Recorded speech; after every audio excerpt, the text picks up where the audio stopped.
Well,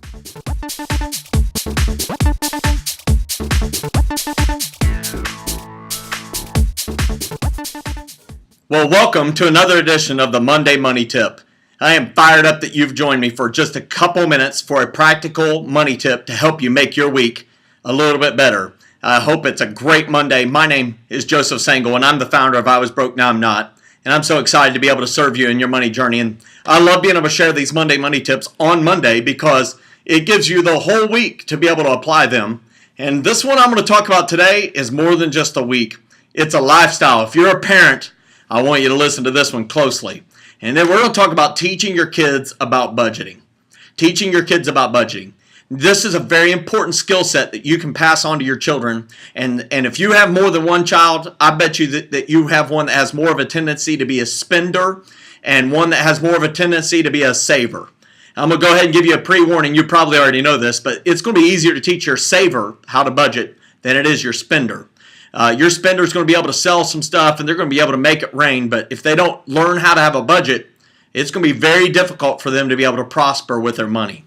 And this really matters because you want to make sure that your kids have practical money skill sets before they leave the household because, number one, they're not being taught this at school very well. And their number one money influence in their life will be you. The way you manage money is the way your kids will probably handle money. And so I encourage you to teach your kids about budgeting. Let me give you some practical tips on this. First thing is, I would urge you to teach your kids about 4 key categories of budgeting. And that is giving, saving, investing, and spending. That every single time they receive money, they should give some, they should save some, they should invest some, and they should spend some. Here's the deal. Giving helps them understand that one of our great obligations is to be able to serve people that are in need. And there's something incredible that happens within a person's life when they recognize and take the posture of being a giver. It's an open hand. I want to serve people. And I'll tell you what, those people they just attract business. They attract others. People want to be around them. And there's something about being a giver that makes a person love life.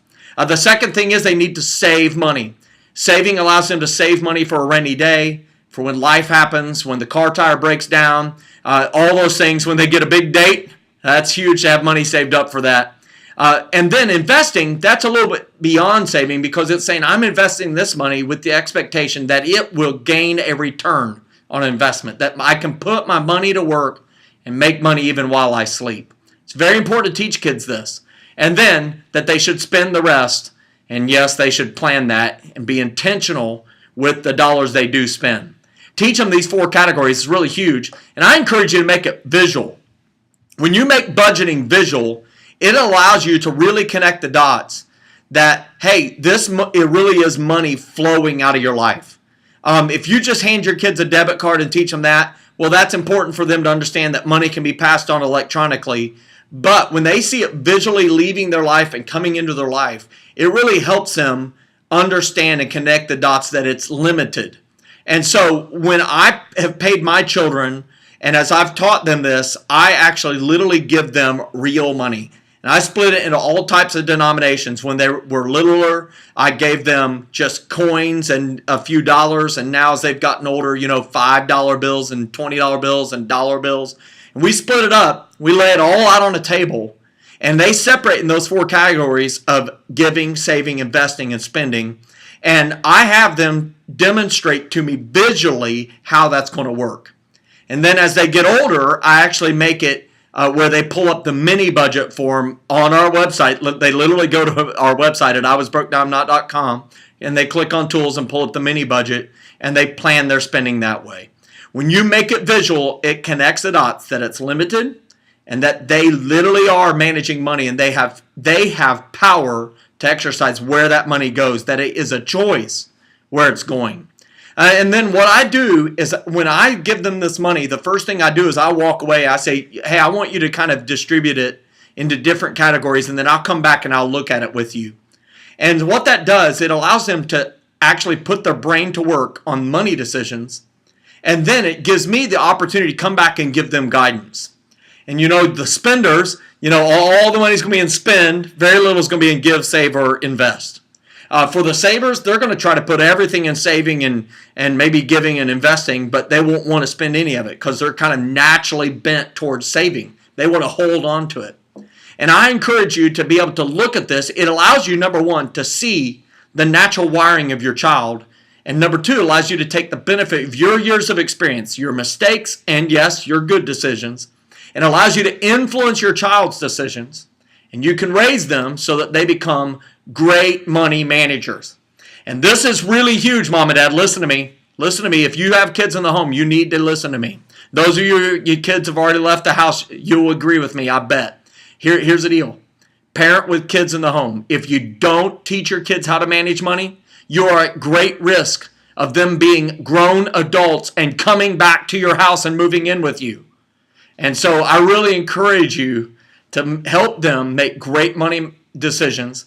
Let them make some mistakes so that you can talk about them, learn from them, and that they can take that. Hey, look, if they spend too much money on a Care Bear and they cry about it, hey, listen, maybe that'll help them avoid making a horrible money decision on a car later, and it's a multi-$1,000 mistake. I encourage you to be a guide to your children with this. So you can go to iwasbrokenowimnot.com. I encourage you to go there, click on tools, pull up the mini budget, the MINI. It's the mini, the small budget, and it's created just for use by young children as you're raising them up, where they can get on the computer, they can type in numbers, they can make their budget balance to exactly zero, and they can divide it into those four categories of give, save, invest, and spend.